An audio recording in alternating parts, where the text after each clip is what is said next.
Дальше пословица. Есть пословица, что один человек может назадавать столько вопросов. Назадавать. Как он депутатов стал. Назадавать. Давай задаем ему вопросов. Назадавать вопросы. Нет. Депутат назадавал. Видишь этот фрагмент, да, мема? Что ты такой несешь? Что ты, черт подери, несешь? Что и 100 человек не ответит. Еще раз повторю. Один человек может назадавать столько вопросов, что и 100 человек не ответит. Цитаты великих депутатов.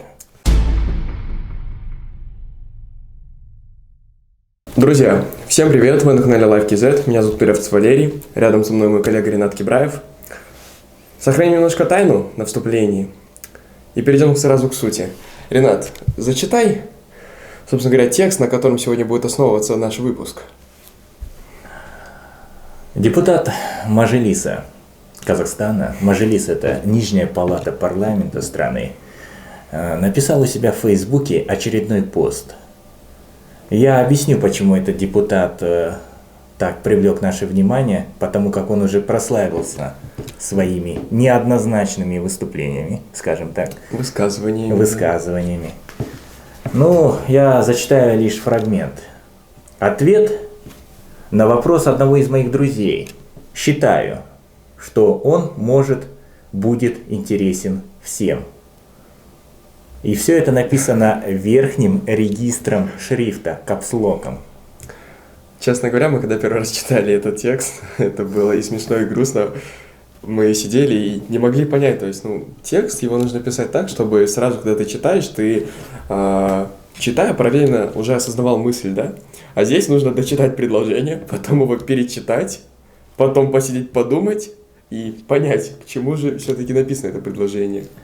Я зачитаю еще пару фрагментов из Давай. его поста. Я буду по очереди читать, как и сам пост. В Казахстане есть люди, которые живут бедно. Очень мало, очень мало. Кто это? Кто это, да. Вот фраза, которая тоже... В силу того, что у нас в начале 90-х годов были разорваны хозсвязи с другими республиками, остановки предприятий, оттока населения в Германию, Польшу и другие республики. Мне вот интересно, хозсвязи — это хозяйственные связи? Наверное, да, в другие республики, в Германию, в Польшу и в другие республики. Обострились проблемы селом. В города за 10 лет, по официальной статистике, ушло 1 200 000 человек. Просто он цифрами это написал, аж надо было посчитать, сколько ноликов. Да, я понимаю. 1 200 000 человек — это, в принципе, вполне допустимая урбанизация. цифра. Да. Это урбанизация. Это, естественно, процесс урбанизации. Естественно, когда люди переезжают в более крупные города, 1 200 000 человек, нужно договаривать то, что они до сих пор, многие люди... Меня больше интересует вот эта фраза. В Казахстане есть люди, которые живут бедно. Кто это, говорит депутат? Кто это, да, хороший кто? вопрос. Кто это? Процентов это, наверное, 50 всего населения нашей страны. Дальше. Поскольку их в городах никто не ждал, не ждал их, депутат. Не ждал. Депутат не ждет людей, в принципе, в городе. Они поселились вокруг городов на дачных участках, где сложились пояса бедности. Пояса бедности, как я понял, это отсылка к поясам шахида, как в свое время назвали эти районы Шанырак, Бакай, когда в начале 2000-х годов сюда как раз-таки приехали люди из аулов, и пытались как-то найти свое место в городе. Но что самое интересное, он не говорит то, что вот эти пояса сформировались давно, а бедность до сих пор фактически процветает в этих поясах. Да, где сложились пояса бедности, и людям там тяжело. Это действительно так. Судя по вашему настрою, я не знаю, кому он. Это он нам. Это он нам пишет. Который у вас сложился, вы большую часть сидите в интернетовском негативе. 100% нам. Я первый раз в жизни, кстати, сталкиваюсь с таким словосочетанием. Интернетовском негативе. Ты что? интернетовский негатив. В ваших, Естественная этих фраза. ваших интернетах, Да. я вспоминаю Вот сразу этот ваш мем. компьютер, знаешь, Да. все время вот мозги ломает всем. Да. И вокруг вас много таких людей сейчас. Точка. М. Акиматам дано указание предметно заняться этими поселениями, привести их в божеский вид. Не все люди, как вы утверждаете, живут бедно. О, вот сейчас начнется интересно. За год казахстанцы покупают 300 тысяч машин. 300 тысяч машин покупают казахстанцы. Интересно, какие? В Жилстройсбербанке 1,5 миллиона наших граждан копят деньги на квартиры. Прежде чем это начать обсуждать, я вам хочу сказать, знаете, вот этот человек не соблюдает самые банальные вот правила письма. Ты заметь, название вообще никак не выделяет, запятыми идеи как-то мысль запятыми не проставляет никак. То есть, это Я страшно. приложу скриншот этой публикации, чтобы вы убедились, что это мы. Не просто так говорим. Вот, ну а теперь вернемся к цифре. Да, 1,5 миллиона наших граждан копят деньги на квартиры. Приглядитесь, сколько отдыхающих каждое лето на Лаколе и в Щучинске. С Неплохо. квартир с автомобилей он перешел на квартиры и потом на отдых в Щучинске. Заметил, да, в Щучинске-то он не сказал уже, сколько отдыхает людей. Это первое. Второе. Говорить о том, что 1,5 миллиона людей пытаются накопить деньги на недвижимость, это глупо, потому что население 19 миллионов уже фактически. 1,5 миллиона, и то, это копят. Да, копят. То есть пытаются получить квартиру, но до сих пор не получили. А копить они могут по-разному, кто-то по 5000 А потом он уже призывает. Советую чаще смотреть наши заседания и правчасы.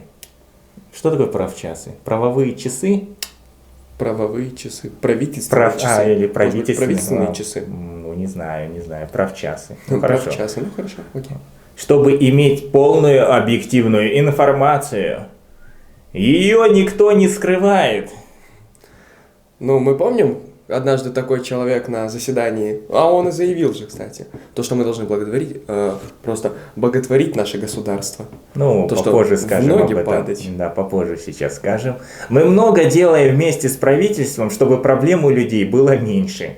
И чтобы работающий человек жил достойно. Да, достойно. Да. Живем, как бы покупаем машины, то есть он не говорит, какие машины, а я знаю то, что машины можно, самую дешевую купить, просто разбитую, а зачастую у нас люди и покупают убитые старые машины, потому что новые они не могут себе осилить по карману.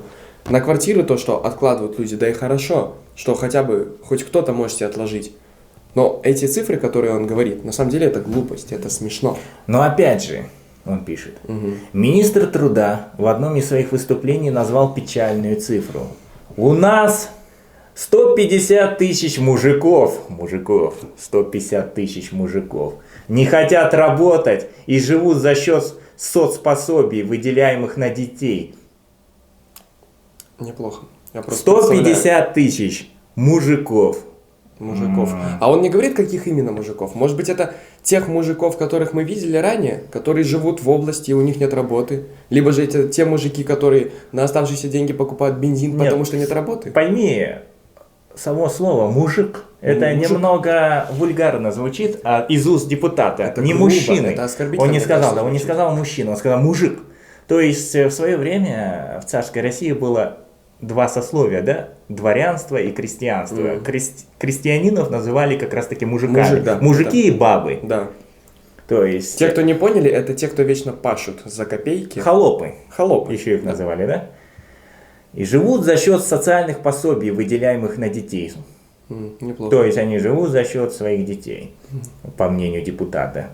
Поэтому принято решение, если трудоспособный член семьи будет отказываться от предлагаемой работы, семья будет лишаться пособий сейчас. Подожди, он просто так пишет, не соблюдая совершенно никакой пунктуацию. Семья будет лишаться пособий, то есть если мужик не пойдет мужиковать, его лишат пособий, чтобы он не жил за счет своих детей. Ну ты читай дальше, сейчас Да. он там Сейчас дальше будет стоит, да, перечислять. сейчас стоит проблема и жить в обществе иждивенчества. Этого депутата самое больше волнует иждивенчество. Прям. Это больная тема для него, иждивенчество. Для этого на госденьги со стипендий можно получить профессию, переехать в места, где не хватает рабочей силы. Точка. На селе не хватает механизаторов, ветеринаров, учителей, работников сельских акиматов. Да, были мы с тобой однажды. Бухгалтеров, Все врачей, на строительстве дорог шоферов, грейдеристов.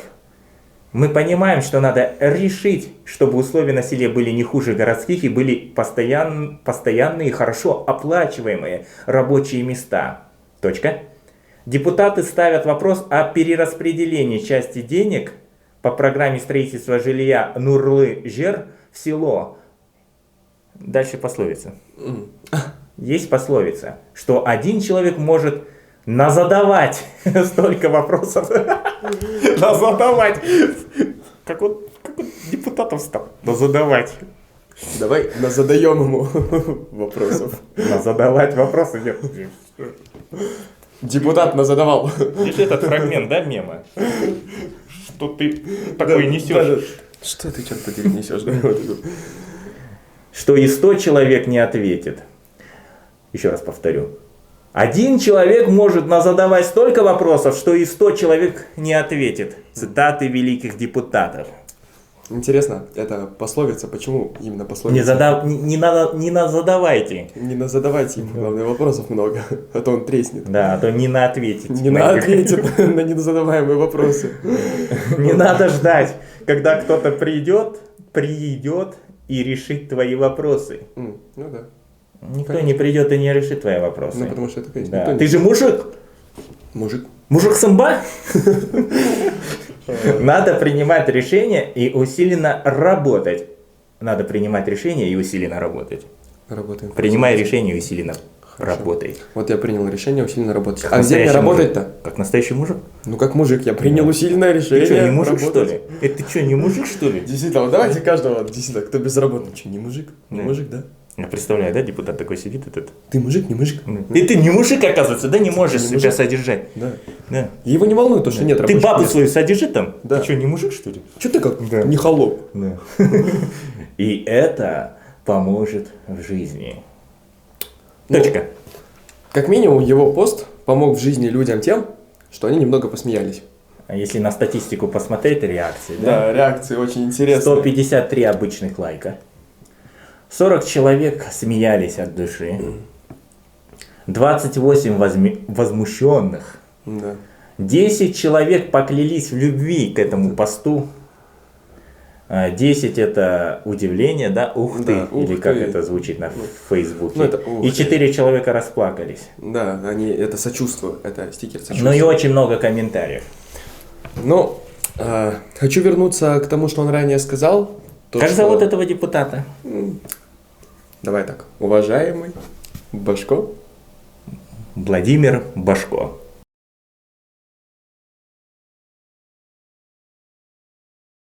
Я напоминаю, дорогие друзья, что Владимир Башко прославился в прошлом году тем, что он призвал казахстанцев встать на колени перед нашим правительством. А те, кто не согласен с тем, что наше государство его обеспечивает всем на свете, тем надо идти в стойло. Да. Несогласных в стойло. Еще, если не Согласных ошибаюсь, на колени. да. Еще, если не ошибаюсь, он говорил то, что государство поддерживал идею о том, что государство не просит никого рожать детей. Тоже он пару раз высказывался о том, что почему не советуюсь с государством и так далее. Но теперь к вам, уважаемый депутат, такой же вопрос. Почему вы не советуетесь с обществом, когда подобную ерунду-то пишете? Вот вы говорите, нужно отправлять людей в село. Там не хватает сотрудников. А почему там сотрудников-то не хватает, вы хоть знаете? Там зарплата, которой не хватит даже порой на коммунальные услуги. Там невозможно работать. Там не созданы условия. Наше правительство, оно посчитало, что в нынешней чрезвычайной ситуации людям хватит на жизнь 42 500 тенге. Я Походу, думаю, тот человек, который печатал этот пост, получает именно столько.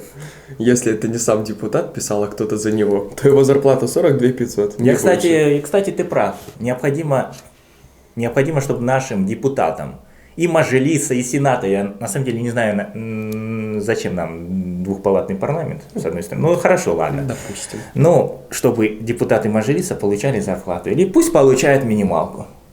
Да? Пусть получают 42 500 тенге в месяц. Итак, дорогие друзья, те, кто согласен, чтобы депутат получал 42 500 тенге в месяц, ставим лайк. Те, кто хотят что-то дополнить, или у вас сформировалось какое-то свое мнение по данному посту, по данной ситуации, оставьте свое мнение в комментариях.